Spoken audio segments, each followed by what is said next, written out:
당신에게 부족한 것은 능력이 아니라 자기 긍정이다. 앞서 언급했듯이 내 친구 샤오위에는 다이어트 중이다. 그녀에게는 마음 따뜻한 좋은 친구가 있는데 샤오위에가 다이어트를 한다는 사실을 알고 난 후부터 함께 운동 가자며 종종 그녀를 불러내곤 했다. 그러나 샤오위에는 그때마다 번번이 거절하며 말했다. 운동? 됐어. 나 운동신경 완전 꽝이거든. 하지만 그녀의 친구는 포기하지 않았고 결국 반속임수로 샤오위에를 깨내어 함께 피트니스 센터에서 진행하는 스트리트 댄스 수업을 받으러 가는데 성공했다. 피트니스 센터는 매우 들썩했고 교실 안에는 K-팝 뮤직비디오에서 방금 튀어나온 듯한 미남 미녀들이 가득했다. 잠시 후 선생님이 교실 안으로 뛰어들어오더니 활기찬 목소리로 말했다. 여러분, 오늘은 신나게 리듬을 조금 빠르게 가봅시다. Are you ready? 4, 3, 2, 1. 음악이 재생되자 수강생들은 모두 빠르게 율동을 시작했다. 샤오위에만 빼고. 그녀는 마치 한밤중에 자동차 헤드라이트를 보고 놀란 사람 사슴처럼 눈을 멀뚱대며 제자리에 서 있었다. 첫 번째 음악이 채 끝나기도 전에 샤오위에는 교실을 뛰쳐나왔다. 친구는 그녀를 쫓아 나와 왜 그러냐고 물었고 샤오위에는 눈물을 글썽이며 말했다. 내가 말했잖아. 난 운동신경이라고는 없다니까. 샤오위에가 이런 행동을 하게 된 이유는 학습된 무력감에 사로잡혔기 때문이다. 이는 경험으로 학습한 무력감으로 저도 모르게 소극적이고 부정적인 상태가 되는 것을 말한다. 자신이 어떠한 행동을 했을 때 원하는 결과를 얻지 못하거나 극복할 수 없는 힘든 상황을 반복적으로 겪게 되면 조금씩 무력감을 받아들여 자신감을 잃게 되고 심지어 상황을 바꿀 기회가 와도 난 못해라며 포기하게 된다. 여기서 주목할 점은 한두 번의 경험이 아니라 장기적으로 반복된 경험으로 학습된 무력감이 형성된다는 사실이다. 샤오위의 친구는 그녀와 함께 피트니스 센터를 나와 커피숍으로 향했다. 두 사람은 그곳에서 한참 동안 이야기를 나누었고 샤오위에는 그제야 자신의 이야기를 털어놓았다. 어렸을 때 또래 친구들보다 키도 크고 덩치도 좋았던 그녀는 왠지 모르게 영성한 자세 때문인지 체육 시간마다 선생님에게 놀림을 받았다고 했다. 덩치는 그렇게 좋은 녀석이 어쩜 그렇게 운동신경이 없니? 보기엔 딱 운동부 선수인데. 사실 그 전까지만 해도 샤오위에는 농구를 참 좋아했고 슛도 꽤 잘 넣는 편이라 단 한 번도 자신에게 운동신경이 없다는 생각을 해본 적이 없었다. 그런데 주변 사람들이 하나같이 운동신경이 없다고 말을 하다 보니 자기 자신도 그런가 보다 하고 느끼게 되었고 그 후부터 습관적으로 모든 운동을 피하게 됐다는 것이다. 그렇게 오랫동안 운동을 하지 않았으니 운동 자체가 어색해졌으면 물론이었다.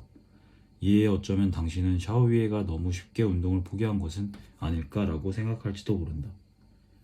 확실히 어떤 사람들은 실패가 두려운 나머지 몇 번의 좌절 끝에 중도 포기를 선언하기도 한다. 그러나 학습된 무력감을 가진 사람 대다수는 단순히 몇 차례 실패를 경험했기 때문이 아니라 장기적으로 부정적 압력을 받는 환경에 처해 있었기 때문에 이러한 심리 상태를 갖게 된 것이다. 그들은 어려서부터 친구나 가족에게 비하와 비웃음을 당해왔을지도 모른다. 어린 시절 놀기 좋아한다고 너 그렇게 놀다가 커서 아무것도 하지 못해 인생 망하는 거라고 라는 소리를 들었거나 시험 성적이 좋지 않아 어쩜 그렇게 멍청하니라고 혼이 나며 자리 왔을 것이라는 얘기다. 물론 부모님이나 선생님은 아이가 투지를 불태워 더 발전하길 바라는 마음에서 일종의 자극요법으로 이런 말들을 했을 수도 있다. 하지만 대부분의 아이는 부모님이나 선생님의 이런 의도를 알 리가 없다. 그저 이를 진심으로 여기며 부모님과 선생님이 나를 좋아하지 않는다고 상처받을 뿐이다. 이러한 상황이 오래도록 반복되다 보면 아이는 자신이 멍청하고 바보 같아 사랑받을 자격이 없으며 평생 학업 성취나 성공과는 무관한 운명이라고 생각하기 시작한다. 그러나 공부를 그리 잘하지 못해도 부모님이나 선생님에게 응원과 격려를 받으며 자란 아이는 여러 번의 시도 후 좌절 속에서 배움을 얻어 진정으로 성취할 줄 아는 사람으로 성장한다. 당신은 살면서 학습된 무력감을 경험한 적이 있는가? 원래 그렇지 뭐 라는 생각 때문에 삶의 현실을 무조건적으로 받아들이고 참아내야 했던 적이 얼마나 되는가? 과거 당신을 깎아내리며 당신을 틀 안에 가두었던 사람은 이미 곁에 없는데 아직도 그 틀에서 벗어나지 못하고 있지 않는가? 학습된 무력감이라는 대마왕을 물리치려면 먼저 자신에게 이렇게 말해주어야 한다. 나는 할 수 있어. 포기하지 않고 조금만 더 노력하면 돼. 그러고는 조금씩 자신의 능력을 키워 좌절감을 극복해 나감으로써 대뇌가 우리의 행동을 성공의 결과로 전환해 받아들일 수 있도록 만들어야 한다. 이때 무엇보다 중요한 점은 행동 심리학의 관점에서 명확하고 단계적인 목표를 세우되 적절한 자기 보상이 이루어져야 한다는 사실이다. 예컨대 수영을 배우고 싶지만 자신이 맥주병이라고 생각하고 있다면 먼저 한 번에 5m 아니 3m만이라도 전진하자는 목표를 세우는 것이다.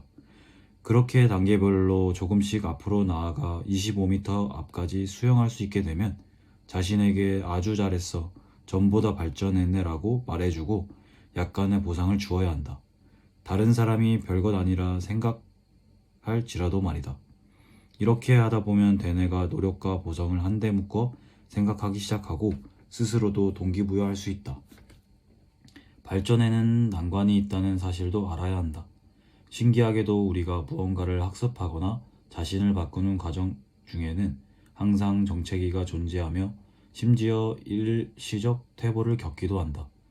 이럴 때 학습된 무력감을 가진 사람이라면 이것 봐 난 안 된다니까 라고 말하고 싶겠지만 자신에게 해줘야 할 말은 따로 있다. 받아들여. 이건 과정의 일부일 뿐이잖아. 방법을 바꾸면 난관을 돌파할 수 있을지도 몰라. 그러니 마음의 준비를 단단히 하고 단계적인 목표를 세우되 너무 원대한 목표를 세우지도 한 번에 너무 많은 욕심을 내지도 말고 꾸준하게 끝까지 목표를 완수하자. 물론 자신의 진도를 파악하는 것도 매우 중요하다. 하지만 관건은 노력엔 반드시 결과가 따르며 아무리 작은 결과라 할지라도 자신을 다독이기에 충분하다는 사실을 잊지 말고 나는 할 수 있어. 조금 더 노력하면 점점 나아질 거야 라고 말해주는 것이다. 어려서부터 학습된 무력감을 극복하려면 오랜 시간이 필요하다. 그러니 자신 또는 주변의 친구가 학습된 무력감에 사로잡혀 있다면 먼저 작은 것에서부터 시작해 단계적 목표를 달성해 나아가자. 부정하는 말 대신 격려의 말을 꺼내며 한 단계 한 단계 앞으로 나아가다 보면 결국 능력과 자신감 모두 높아진 자신을 볼 수 있을 것이다. 샤오위에처럼 말이다. 그녀에겐 정말 운동신경이 없었을까? 실은 그렇지 않다. 그저 시간이 필요했을 뿐이다. 하루는 그녀의 친구가 선물을 들고 샤오위의 집에 찾아왔다. 그 선물은 바로 인터넷에서 구매한 스트릿 댄스 추는 법이라는 동영상 강의였다. 그녀는 샤오위에와 함께 거실을 청소해 활동 공간을 만든 다음 영상을 틀어놓고 첫 번째 동작부터 각 동작을 20번씩 연습하기 시작했다. 친구는 샤오위에게 말했다. 봐, 손발을 그렇게 잘 움직이는데 운동신경이 없기는. 스트릿 댄스를 추던 농구를 하든 일을 하든 인간관계를 맺든 인생에는 어려워 보이는 문제가 많이 있다. 하지만 이렇게 느껴지는 것은 우리가 꼭 무능해서가 아니라 너무 일찍 무력감을 학습했기 때문이다. 그러니 서두르지도 화내지도 말자. 걸음을 늦추고 심호흡을 하자. 그리고 좋은 친구를 찾아 서로 격려하자. 그러면 더 나은 내가 된 자신을 보게 될 것이다. 학습된 무력감이라는 대마왕을 물리치는 방법. 첫 번째, 명확하고 단계적인 목표를 세운다. 두 번째, 너무 원대한 목표를 세우지도 한 번에 너무 많은 욕심을 내지도 말고 꾸준하게 끝까지 목표를 완수한다. 세 번째, 자신의 진도를 파악해 그에 따른 적절한 보상을 한다. 네 번째, 나는 할 수 있어. 조금 더 노력하면 점점 나아질 거야 라고 자기 자신을 격려한다. 다섯 번째, 조금씩 자신의 능력을 키워 좌절감을 극복해 나아간다.